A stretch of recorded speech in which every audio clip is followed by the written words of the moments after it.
Good morning everybody. Calculus के part ये 10 में आप सभी का स्वागत है। हमारी चैनल इंडियन साइंस टीम में आपको एक बार फिर से स्वागत है। तो चलिए आज हम लोग देखते हैं प्रोडक्ट रूल, यानी अगर दो फंक्शन के गुणनफल में हो तो उसका हम अवकलन और उसका हम लोग समाकलन कैसे करते हैं। तो आइए हम लोग देखते हैं। देखिए यहाँ पर हमने दिया है u इंटू वी, दो यहाँ पर इंटू मतलब यहाँ है प्रोडक्ट यानी गुणा में u एक फलन u है, एक फलन v है। तो अगर हम लोग u और v को अलग अलग करेंगे यानी इस रूल के अकॉर्डिंग, तो मैंने फॉर्मूला बताया था कि पहले आप लोग u निकालो चाहे v, कोई भी निकाल लो। तो मान लो कि हमने v को पहले निकाल लिया तो u को आपको अंदर रखना है। अगर आप v को अंदर रख दीजिए, u को बाहर निकाल लीजिए, या कोई भी पहले आप कर सकते हो। u को पहले निकाल लो, v को अंदर कर दो, ठीक ना। फिर इसके बाद में यहाँ पर है, आप चाहो तो यहाँ पर कैसे लिखा है, u अगर बाहर है तो यहाँ पर आपकी बार v को बाहर किया और u को आपकी बार अंदर कर दिया। तो ये फॉर्मूला आपको बता दिया है। लेकिन यहाँ पर देखिए अगर आप इसका इंटीग्रेशन करेंगे तो वो बिल्कुल अलग हो जाएगा। जब हम इंटीग्रेट करते हैं दो फंक्शनों का तो देखिए इसको खंडशः समाकलन कहा जाता है। मैं यहाँ लिखना चाहूंगा, समझिएगा। इसको बोलते हैं हम लोग खंडशः समाकलन। क्या बोलते हैं? खंडशः समाकलन। अंग्रेजी में बोलते हैं integration by part. Integration by part, इसको बोलते हैं इंटीग्रेशन बाय पार्ट। चलिए यहां पर देखिए इसमें क्या होता है, थोड़ा सा समझिएगा कैसे मैं लिख रहा हूं। थोड़ा सा इसको मैं चाहूंगा कि इधर पास से लिखने की जगह स्पेस कम है। इधर यहां लिखता हूं पहला नंबर i लिख दिया हमने यहां पर, और यहां लिख दिया u इंटू वी, और यहां लिख दिया dx, ठीक ना। यहां लिखेंगे पहले वाले को बाहर निकालते हैं, फिर दूसरे का हम लोग समाकलन करते हैं, यानी v हो गया dx, ठीक ना। फिर इसके बाद में बीच में माइनस लगाते हैं। इसके बाद में फिर हम लोग क्या करेंगे, इसको बाहर निकाल लेते हैं। इसका फिर से हम लोग क्या कर देंगे, differentiation D by D x, यानी इसका डिफरेंशिएशन कर दिया। और फिर इसके बाद में डिफरेंशिएशन के बाद फिर इसका फिर से यही वाला यहां पर कर देंगे, क्या चीज, समाकलन।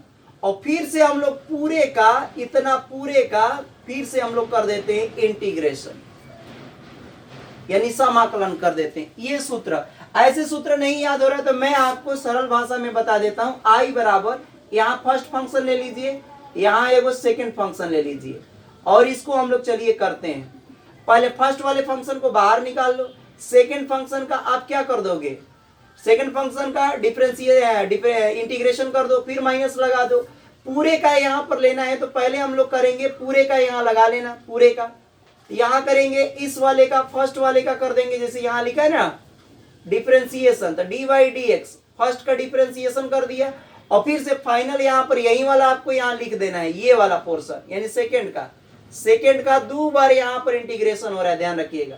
और फिर से इन पूरे का क्या कर देंगे, पूरे का कर देंगे एक्स के सापेक्ष इंटीग्रेशन। तो ऐसे भी सूत्र आप याद कर सकते हैं। आइए हम इस पर कुछ सवाल देखते हैं। सबसे पहले मैं हल करके आपको दिखाता हूं। चलिए पहला नंबर उदाहरण में हम लोग ले लेते हैं। एग्जाम्पल फर्स्ट, मान लिया कि y बराबर मैंने ले लिया x इंटू कॉस एक्स। यहाँ दो फंक्शन है, देखिए एक फंक्शन यहाँ पर ये u का काम कर रहा है और ये वाला आपको v का काम कर रहा है, ध्यान से देखिए। तो चलिए यहाँ पर करते हैं x के सापेक्ष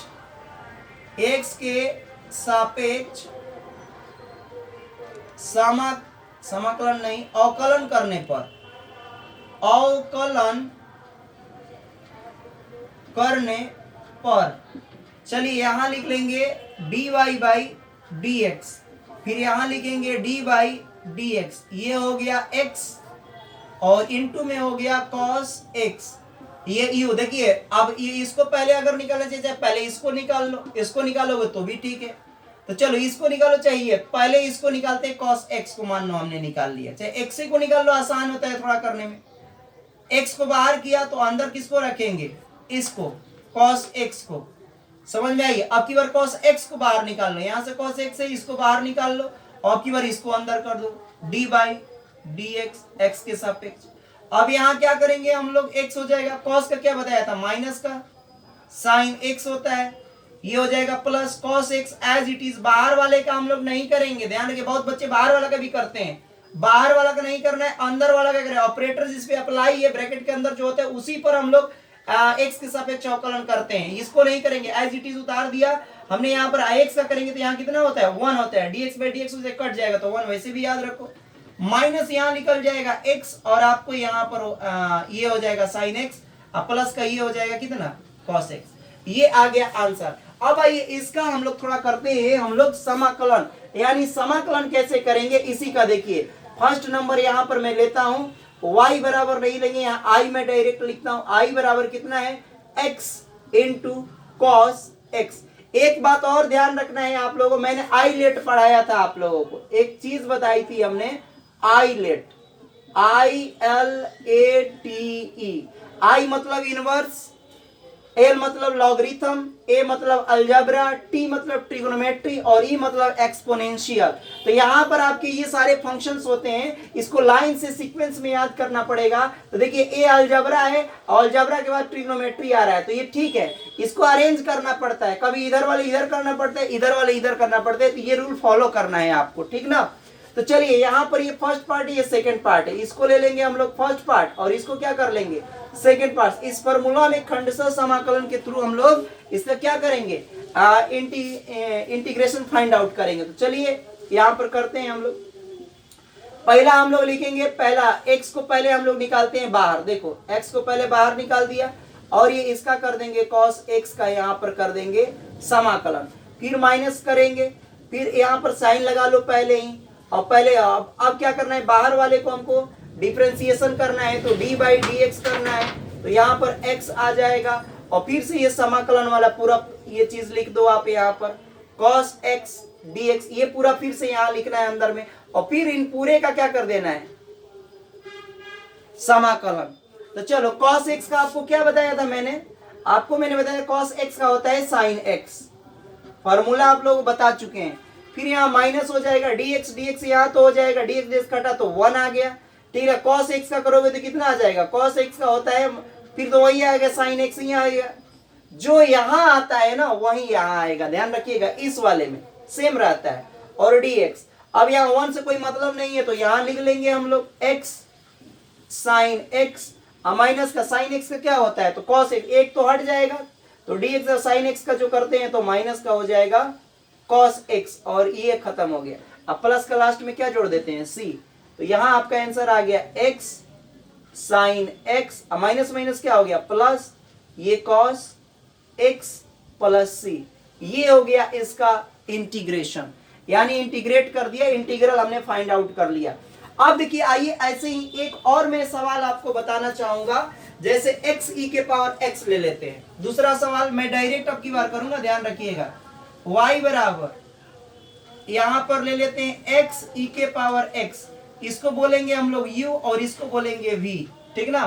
तो डायरेक्ट मैं इस फॉर्मूला पर अप्लाई करता हूं, ध्यान से देखिए, x के सापेक्ष अवकलन करने पर मैं लिख देता हूं, x के सापेक्ष अवकलन करने पर क्या लिख दोगे, dy बाई कितना हो जाएगा dx इधर, और इसको निकालेंगे बाहर, फिर से डी के पावर x अंदर कर लेंगे, इसको dx हो जाएगा प्लस e के पावर x को बाहर निकाल लो, फिर से d बाई डी एक्स, और फिर से इसका क्या करेंगे, ये चाहो तो यहाँ ऐसे ऊपर ना लिख के यहाँ भी लिख सकते हैं आप, और यहाँ पर फिर x को अंदर कर लेंगे। अब चलो करते हैं, यहाँ पर फाइनल आंसर आ गया x e के पावर x का करेंगे तो e के पावर x से आता है, अब प्लस का यहाँ तो इसको एज इट इज कर लेंगे, और यहाँ पर dx बाई dx है तो इसका होता है 1, और ये आ गया आंसर। यहाँ चाहो तो e के पावर x कॉमन ले लो, तो e के पावर x कॉमन लेंगे तो यहाँ x प्लस आ जाएगा 1, ये हो गया इसका अवकलन। अब आइए इसी को यहाँ पर मैं डायरेक्ट करूंगा, समझिएगा किस तरह से मैं कर रहा हूं, ठीक ना।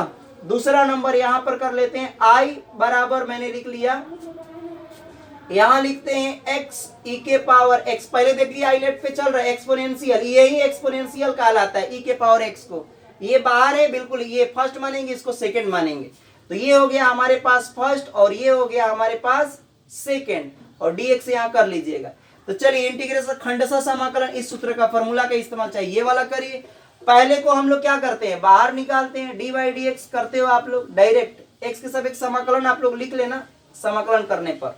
तो यहां करेंगे x और फिर से करेंगे e के पावर x, इसका कर देंगे इंटीग्रेशन।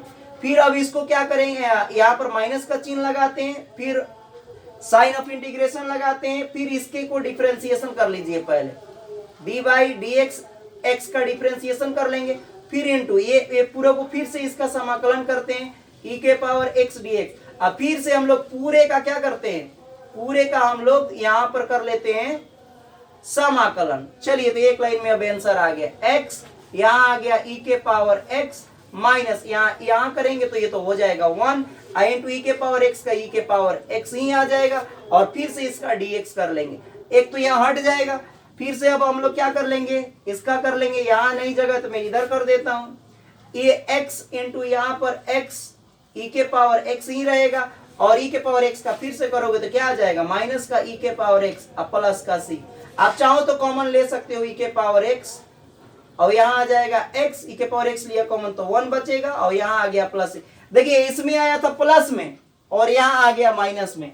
अगर इसका फिर से आप अगर अवकलन करोगे तो फिर से वही चीज आपको वापस आ जाएगी, ये वाली कहां गया, अवकलन करोगे इसका तो फिर से ये आ जाएगी वैल्यू, ये x इंटू ई के पावर x आ जाएगा। तो मुझे आशा है कि आपको दोनों समझ में आ गया होगा, और मैं आप लोगों के कुछ यहाँ पर कुछ एग्जाम्पल्स और दे देता हूँ, आप लोग घर पर करिए, बिल्कुल समझ में नहीं आएगा तो हम नेक्स्ट वीडियो में हम आपको बता देंगे। चलिए आगे देखते हैं, इसको मैं इरेज करता हूं। चलिए कुछ सवाल दे देता हूं आप लोगों को, करके लाइएगा। तीसरा नंबर मैंने दे दिया y बराबर e के power x sine x। NCERT का ये सब क्वेश्चन है, एनसीईआरटी बुक का है, ध्यान रखिएगा। चौथा नंबर दे देता हूं आपको y बराबर x into log x। Log x का हम पढ़ा चुके हैं आप लोगों को, ये भी एनसीईआरटी का, ध्यान रखिएगा।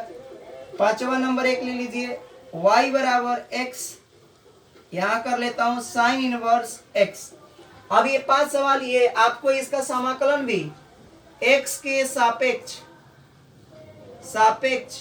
पहले अवकलन करिएगा, अवकलन करें differentiating with respect to x, and again you have to do it integrating with respect to x। x के सापेक्ष समाकलन